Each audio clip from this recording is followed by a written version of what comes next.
Salam əziz abituriyentlər və dəyərli valideynlər. Son günlər mənə ən çox verilən suallardan biri budur. Müəllim, 100 sözlük esseni necə yazaq? Din bizdən nə istəyir? Nə qədər söz yazsaq bizə nə qədər bal verilər? 100 sözlük esse, 100 söz çoxdur. Əslində məncə çox şagird məsələyə səhv tərəfdən yanaşır. Onlar düşünürlər ki, əsas məsələ 100 sözü tamamlayıb yazını bitirməkdir. Amma dim üçün əsas məsələ söz sayı deyil. Əsas məsələ keyfiyyətli yazıdır.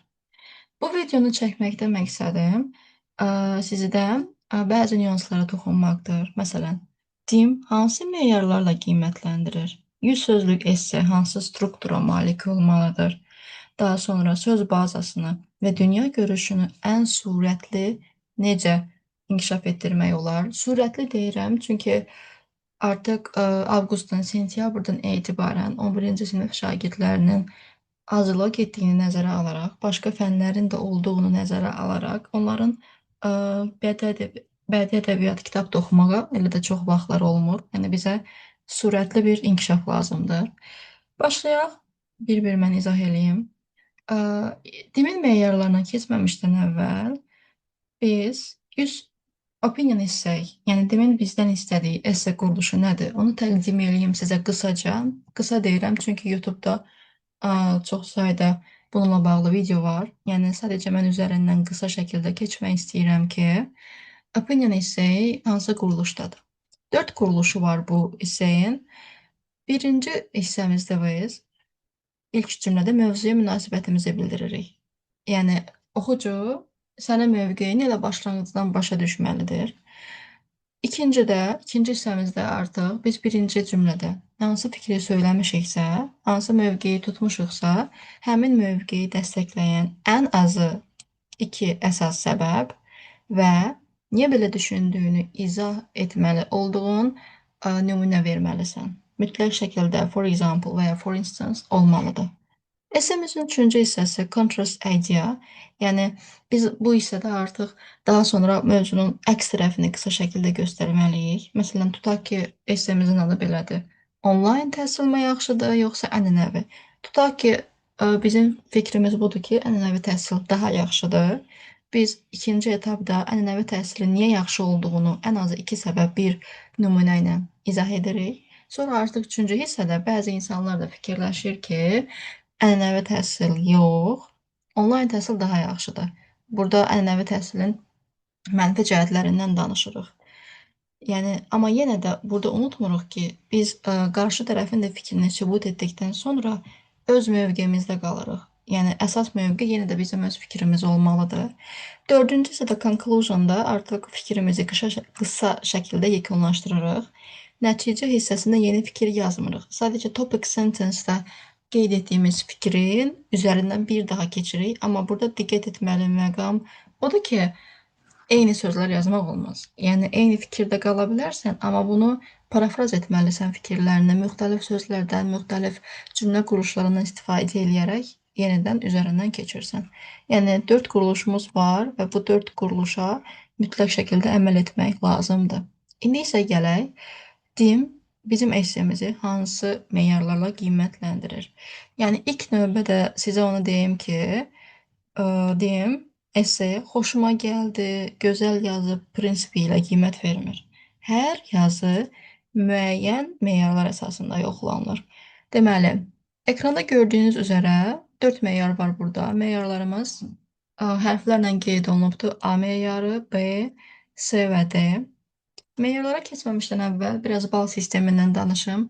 Əslində bal sistemi ilə bağlı rəsmi bir qərar yoxdur. Yəni din bu yaxınlarda təqdimat da paylaşmışdı, amma orada da rəsmi bir məlumat yox idi. Sadəcə keçən il 9-ların imtahanı üzərindən biz ehtimal edirik ki, məsələn 26 sualdır, hər sual vurulur 3,33-ə. Və cavab kartında sizin esseniz 5 bal şkalası əsasında qiymətləndirilir. Bəs bu 5 rəqəmi hardandır? Bu bizə meyarlardan gəlir.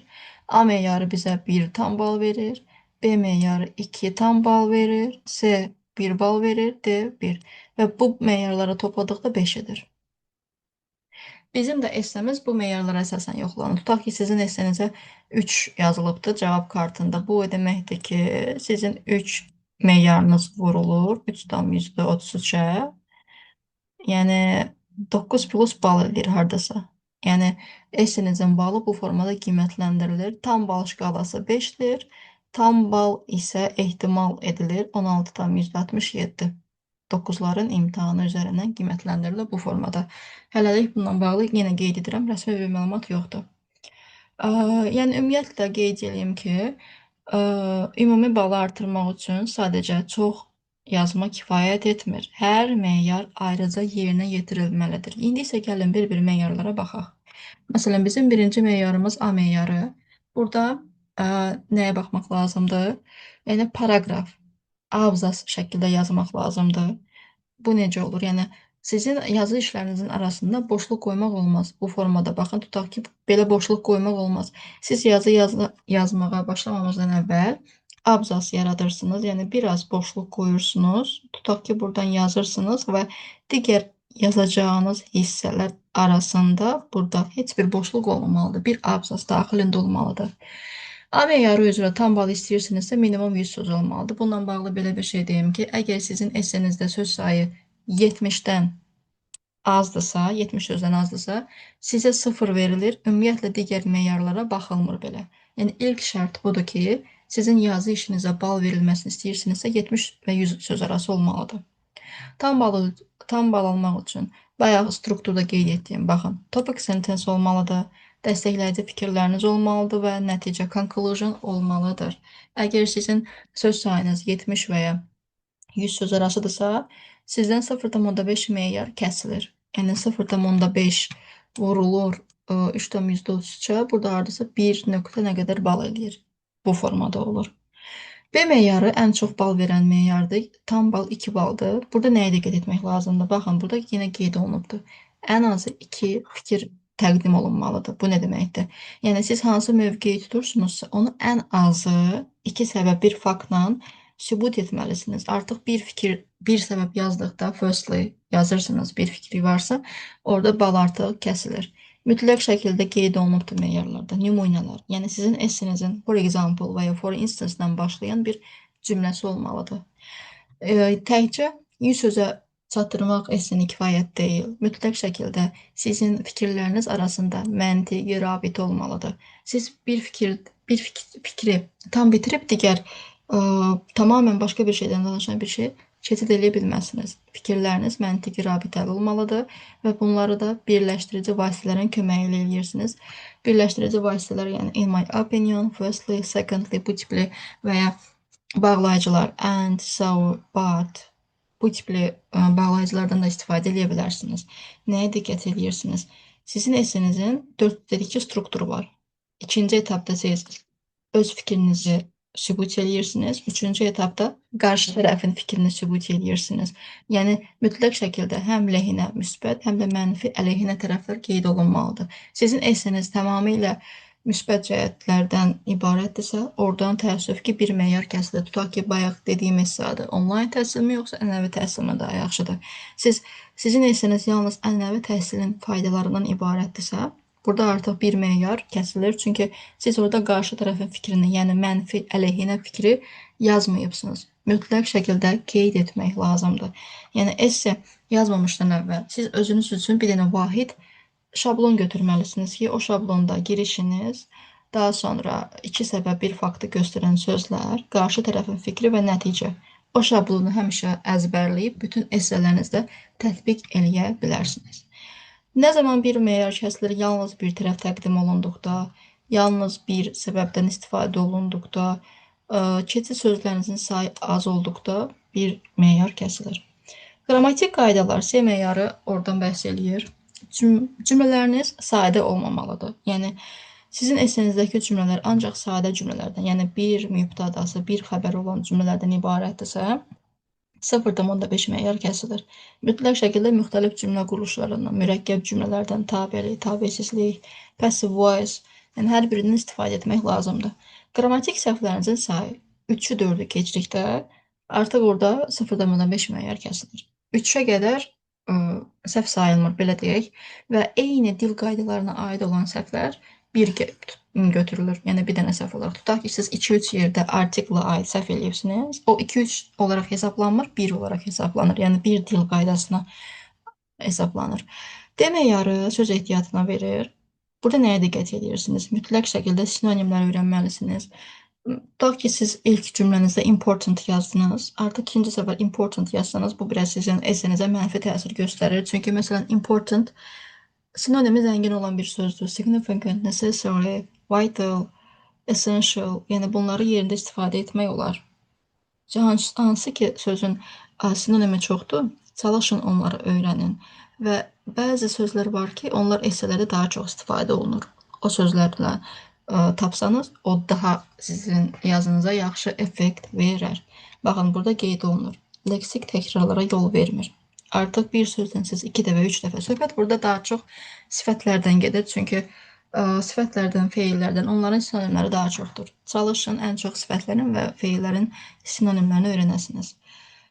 Leksik təkrarlara yol verdikdə, yəni important çox təkrarlandıqda, good məsələn çox aşağı səviyyəli sözdür. Good'un yerinə useful, beneficial, excellent bu formada yuxarı səviyyəli sinonimlərini öyrənməlisiniz. Yoxsa 0,5 meyar kəsilir.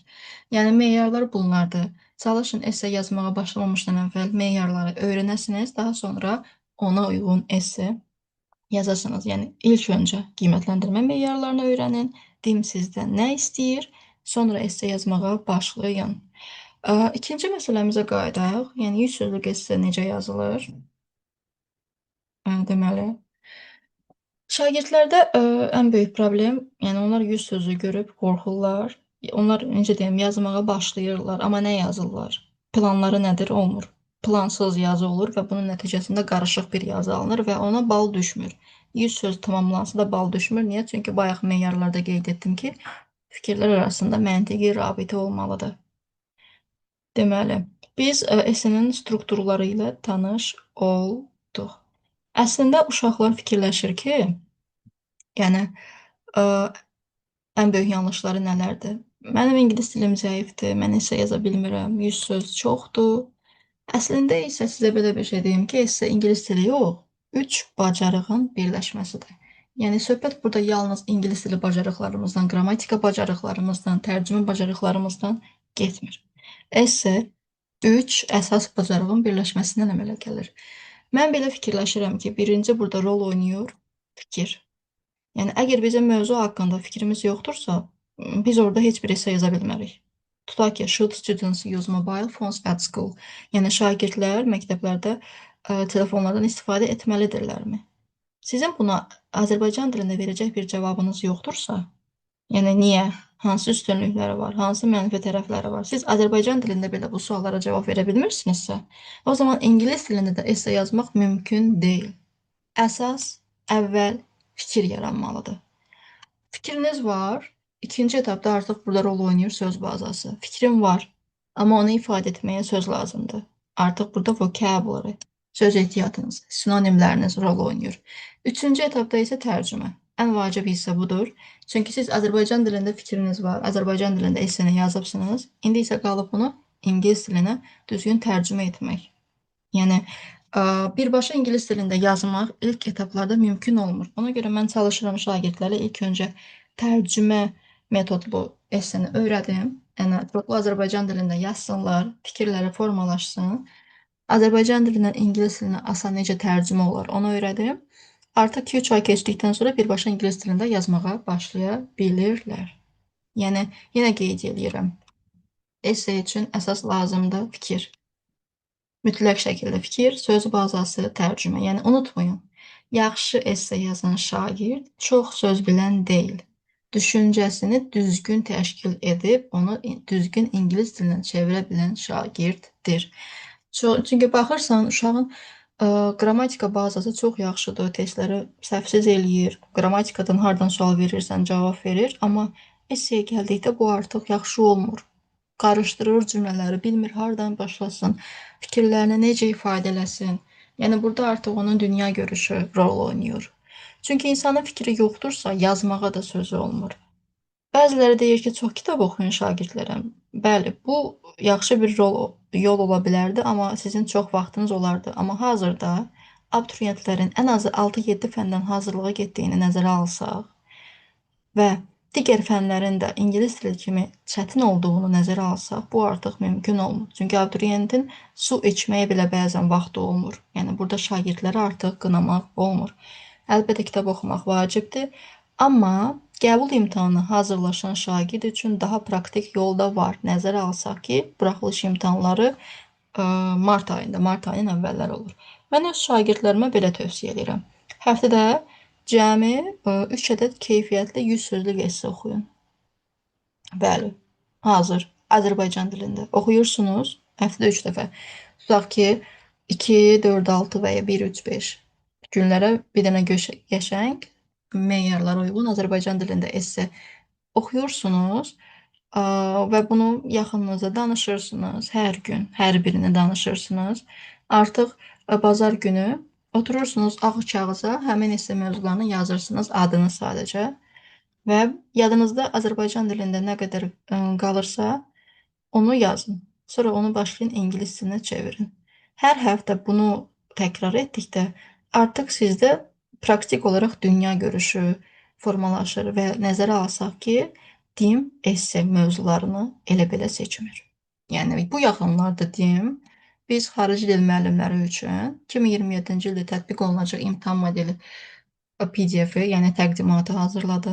Bu təqdimatda yəni hər bir suala qoyulan tələblər, tövsiyələr, paraqraf necə yazılır, esse necə yazılır, yəni bunlar barədə təqdimat verilmişdir və burada diqqət çəkici bir məqam var ki, ümumiyyətlə hər bir imtahanda dərslikdən kənar heç bir şey düşmür.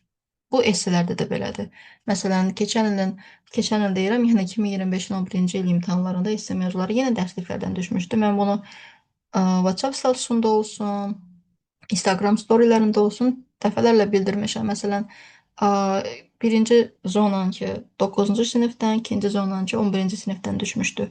Yəni siz əgər asan yol istəyirsinizsə esse ilə bağlı, dərsliklərdə olan esse mövzuları üzrə hazırlaşın. Yəni onlardan kənar bir şey düşmür. Bunun da sübutu DİM-in sizə verdiyi təqdimat. Baxın, essenin ilk addımları 7-ci sinifdə atılıbdır. Daha sonra 8-ci sinifdə biraz təkmilləşdirilibdir. Baxın, 8-ci sinif ingilis dili dərsliyi ilə götürülmüş topic sentence, ona aid qayda, daha sonra ona aid çalışmalar, burada keçid sözləri barəsində məlumat verilir. Sonra 10-cu sinifdə paraqrafın digər növlərindən danışılır. Yəni 10-cu sinif dərsliyində çoxlu sayda 100 sözlük esse mövzuları var, ona aid çalışmalar var bu formada. Yəni burada qeyd etmək istədiyim nədir? Dərslik üzrə hazırlaşın imtahana esse mövzusu barəsində. Yəni sadəcə oxumayın, analiz eləyin, tez-tez təkrarlayın mütləq şəkildə. Yəni bu üsul sizə eyni anda 3 bacarıq qazandıracaq. Həm sözü bazanız artacaq, həm Azərbaycan dili olsun, həm də onu ingilis dilinə çevirdikdə artıq bilmədiyiniz sözləri araşdıracaqsınız. Həmçinin sizə qeyd edim ki, sözləri quru-quru öyrəndikdə yadda qalmır. Onları istifadə etdikdə, cümlələrdə, esselərdə yazdıqda daha yaxşı yadda qalır. Sonra fikir qurmağı öyrənəcəksiniz. Üçüncüsü isə müxtəlif mövzular üzrə dünya görüşünüz formalaşacaq. Yəni mən bunu sizə nəzəriyyə kimi demirəm. Bu üsul uzun illərdir xarici dil öyrənməsində istifadə olunur. Həmçinin yazı bacarığını inkişaf etdirmək üçün ən effektiv metodlardan biri hesab olunur. Bu dərslikdəki esse mövzularına qaldıqda isə, məsələn, demin sizə təqdim etdiyi modeldə məktəb uniformaları ilə bağlı olan mövzu 11-ci sinif dərslikdən götürülübdür. Yəni qeyd etmək istədiyim nədir? Siz sıfırdan başlayırsınızsa, 5-ci sinifin esse mövzularından başlayın. Amma yox, müəyyən bir bazanız varsa, imtahana az qalmış, yanvardan sonra 9, 10, 11-ci sinifin mövzuları üzrə hazırlaşın. Amma elə belə hazırlaşmaq yox. Yaxşı formada, yəni tam ballıq esselər yazın həmin mövzular üzrə. Məsələn, mən öz şagirdlərim üçün bu formada hazırlamışam PDF-i. Bu PDF-in üstünlüyü nələrdir? Bu PDF-də ancaq sinif dərsliklərindən unit və unit seçilmiş esse mövzuları var. Şagirdlərimin vaxtını almamaq üçün sözlər, hər unitin, hər esse mövzusuna uyğun word bank, sonra lehinə fikirlər üçün good idealar. Burada artıq sözlər deyil, collocationlardır. Çünki collocationlar öyrənmək sizin yazı bacarığınızı daha yaxşı eləyir. Əleyhinə fikirlər, yəni essemizin üçüncü quruluşu nə idi?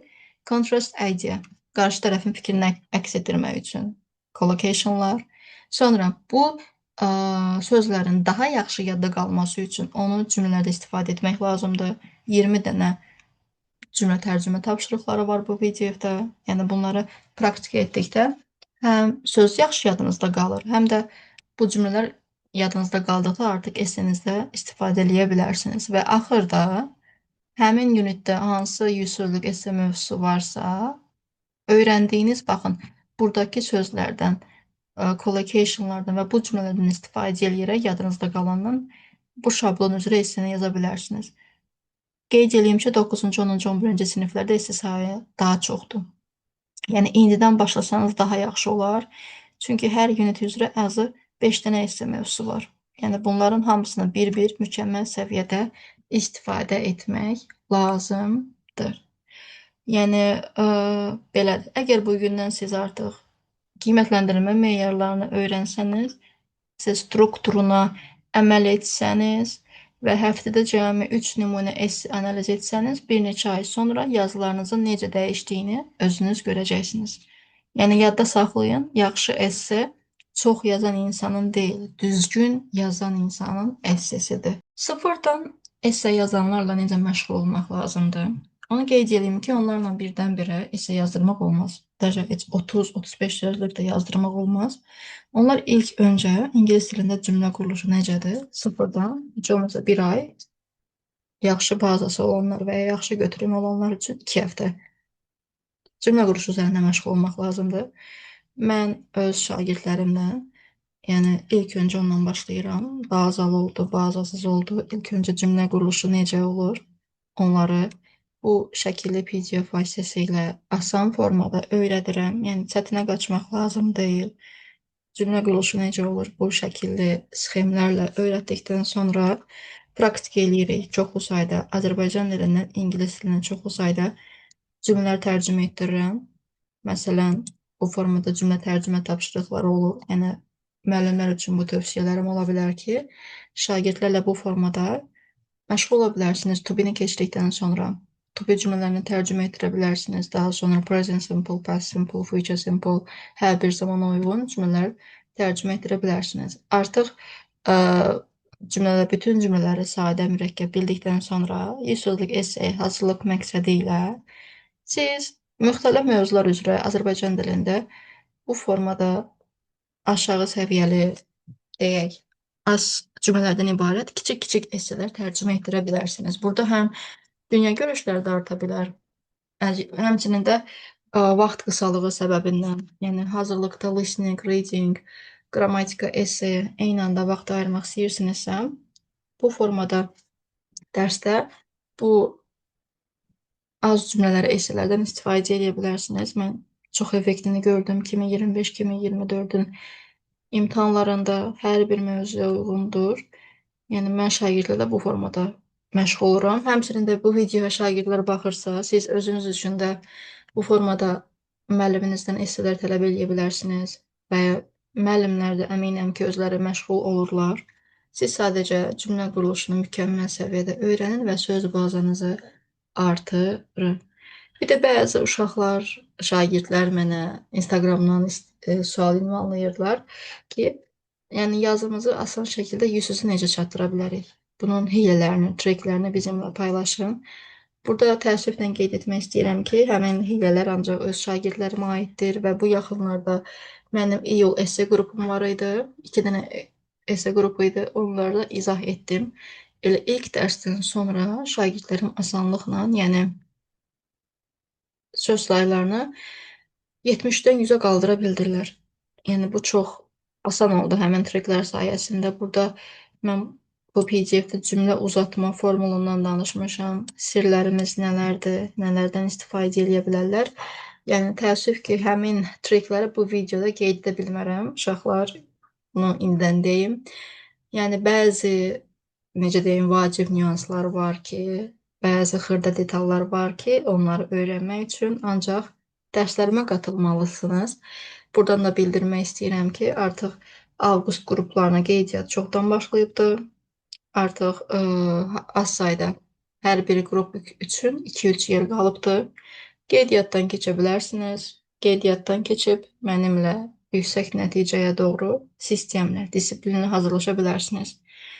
Qeyd edeyim ki, yüksək nəticə istəyirsinizsə, bunun arxasında ancaq disiplin dayanır, vərdiş dayanır. Yəni az oxumaqla, az çalışmaqla yüksək nəticə əldə olunmur. Əgər sizin qabağınızda məqsəd varsa, o məqsədə doğru çox çalışmalısınız və ümumiyyətlə mən bunu həmişə bütün şagirdlərimə qeyd eləyirəm. Zəhmətsiz xoşbəxtlik yoxdur.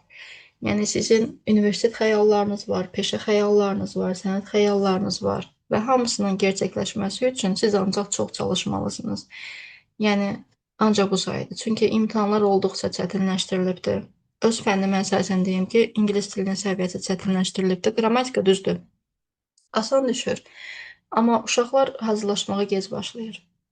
Yəni bəzi uşaqlar var ki, artıq 60-70% deyək də, burada hazırlığa qoşulduqda 0 baza ilə qoşulurlar və onları 1 ilə, 2 ilə yüksək nəticəyə qaldırmaq asan bir iş deyil. Ona görə də bir ayınız qalıb, heç olmasa bu bir ayı siz necə dəyərləndirə bilərsiniz? Çoxlu sayda söz öyrənərək. Mütləq, yəni istər listening olsun, istər reading olsun, istər qrammatika olsun. Daha artıq qrammatika suallarında da tərcüməyə, necə deyim, əhəmiyyət verilir. Onun üstünə sualın 3-ü leksikaya aiddir. Bir definition, sinonim, antonim və uyğun sözü seçmə tapşırıqları. Bəzi qrammatika sualları, bura kəmiyyət bildirən sözlər olsun, zaman testləri olsun, bəzi suallara ancaq tərcümə lazımdır. Yəni mütləq bu bir ayı dəyərləndirin, söz bazanızı artırın. Mən videonu çox uzatmaq istəmirəm. Suallarınız olsa, mənim WhatsApp nömrəmə və ya Instagram adresimdən və ya kommentariyalarda yaza bilərsiniz.